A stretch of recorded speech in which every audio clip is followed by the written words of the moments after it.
Nasib Satria Kumbara terluka parah, ucap Dirgahayu Indonesia. Rusia tak tanggung jawab tentara bayarannya. Dirgahayu Republik Indonesia.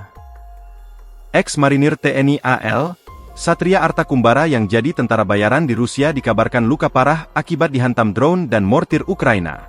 Kabar terkini Satria Kumbara ini diketahui berdasarkan video yang dikirimkan ke Ruslan Buton, seorang mantan TNI, lalu dibagikan via akun TikToknya, Kamis, 21 Agustus 2025. Dalam video tersebut terlihat kondisi kepala Satria yang dibalut perban.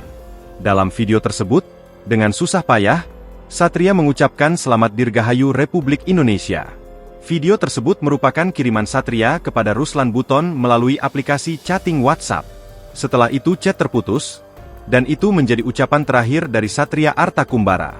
Belum diketahui bagaimana nasibnya kini karena komunikasi disebut terputus. Terlihat ada riwayat panggilan video dari Ruslan Buton dan juga voice note. Tetapi tidak ada balasan lagi dari Satria. Pemerintah Rusia menyatakan tak bertanggung jawab soal ex-marinir TNI AL Satria Arta Kumbara yang memutuskan jadi tentara bayaran di sana. Satria bergabung dengan pasukan Rusia untuk berperang dengan Ukraina atas keputusannya sendiri. Karena itu, Satria juga harus siap dengan konsekuensi dari keputusannya itu. Moskow bahkan mengaku tidak memiliki informasi apapun tentang Satria Arta Kumbara dan bagaimana nasibnya saat ini. Hal itu disampaikan Duta Besar Federasi Rusia untuk Indonesia, Sergei Tolchenov. Tolchenov mengaku baru mengetahui informasi terkait Satria dari pemberitaan di Indonesia. Ia telah mengonfirmasikan kabar tersebut kepada Atase Pertahanan, yang juga mengaku tidak memiliki informasi apapun soal Satria.